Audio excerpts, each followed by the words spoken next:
What's up? I'm Daniel and I have a new video because I noticed there has been a pitch on Shark Tank that's been shared lately that has caused somewhat of a buzz. So let's have a look at it together and find out what this whole thing is about. It's called PermaPlug, and the headline says the entrepreneur has the greatest comeback ever. So let's see what this is all about. I saw the comment section was absolutely out of control underneath the video on Shark Tank. So let's see. Let's have a look at the intro first. Next up is a product that ensures you'll always have an essential accessory when you need it.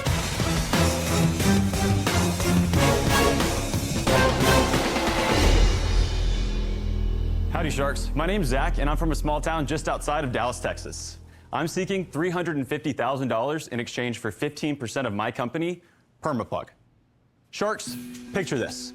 You get home from a long day of work. You finally get comfy in bed or on the couch. Your phone's on 1%, so you reach for your charger. Wait, where is it? It's missing again. So, what could you do to try to fix this? Maybe you could try a sticky note. Zach's charger, do not move. Use extra bold lettering and exclamation points to make sure that they know you're serious this time. Maybe you could just buy dozens of cheap chargers every few weeks and hope there's one around when you need it. Maybe you could even try super gluing your charger directly to the outlet. I'm kidding. Do not try this at home. But somehow, some way, that charger will still end up getting borrowed but never returned.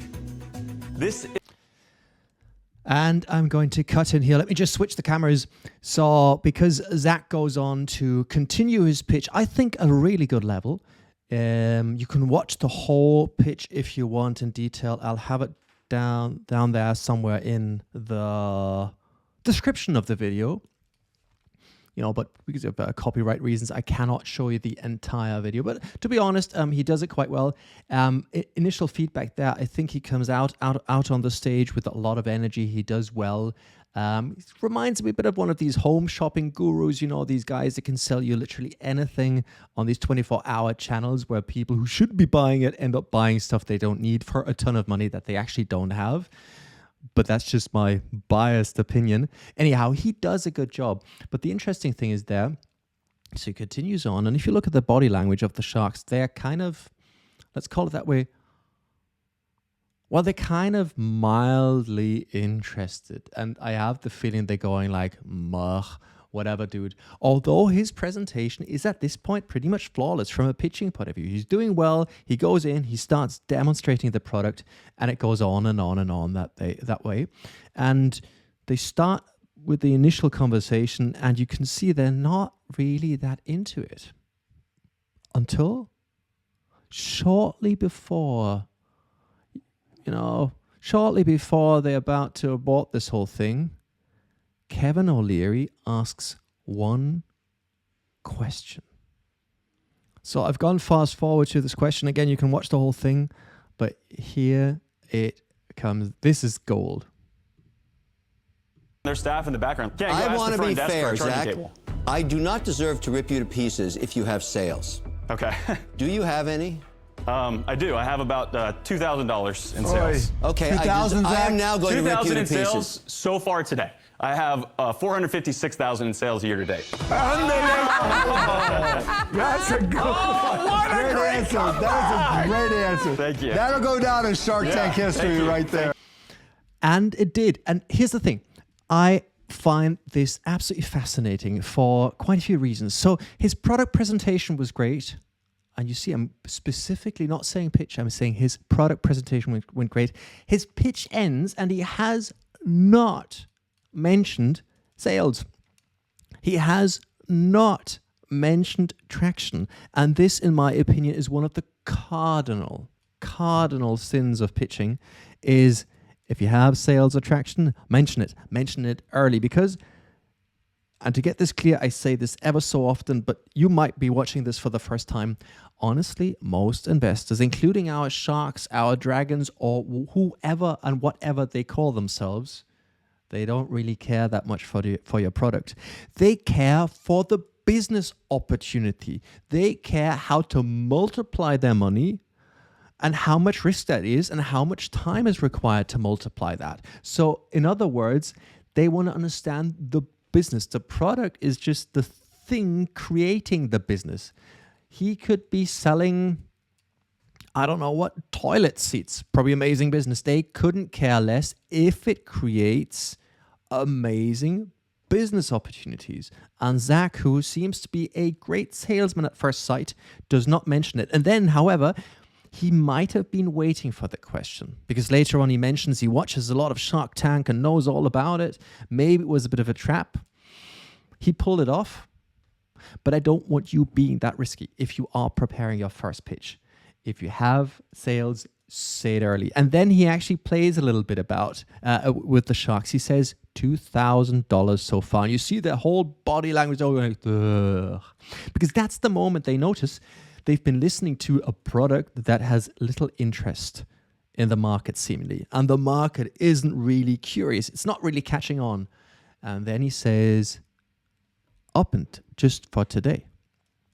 Up until today, during this year, we've had $450,000 in sales.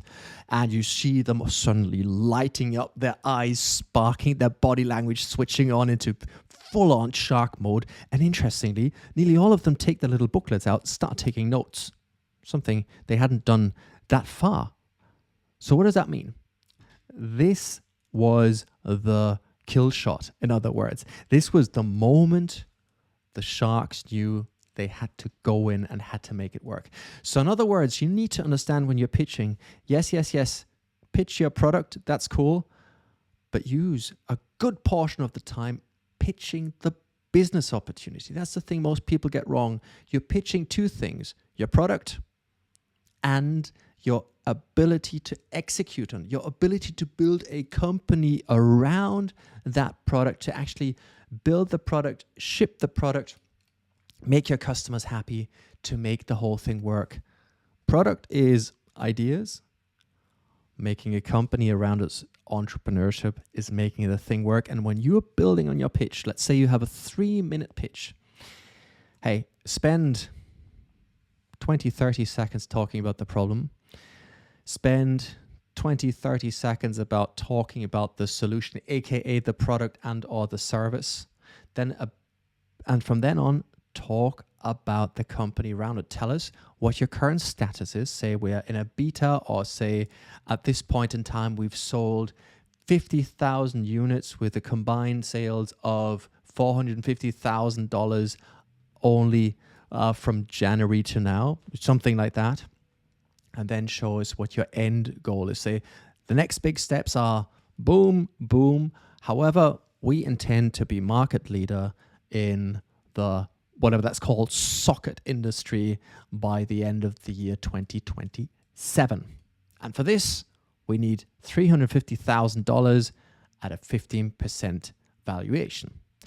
But that's what you would do on Shark Tank. I'm never so sure that you should actually talk about the actual valuation of your company in a real world pitch outside of TV studios. I would not do that.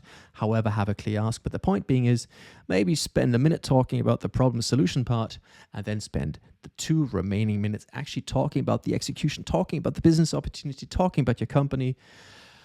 And by the next big steps, what I mean is how you actually intend building your company, aka reaching your customer, aka the go-to-market, and so on. This is what you need to understand. Investors are buying into your company, not buying into your product. If you understand that, you will also be able to pitch your little hearts out. So if you want to see the full video, go down, do that. If you enjoyed this video, what you could do, and you're still watching at this point in time, because my channel is tiny, however, my passion for this topic is huge, you could leave a like here, or maybe even go over to the Shark Tank channel and post a little comment and say, hey, I saw Daniel's video and that was kind of quite cool. No pressure there, but that would be amazing. And in that sense, I hope you enjoyed this. Stay safe, take care, and speak to you next time. Bye-bye.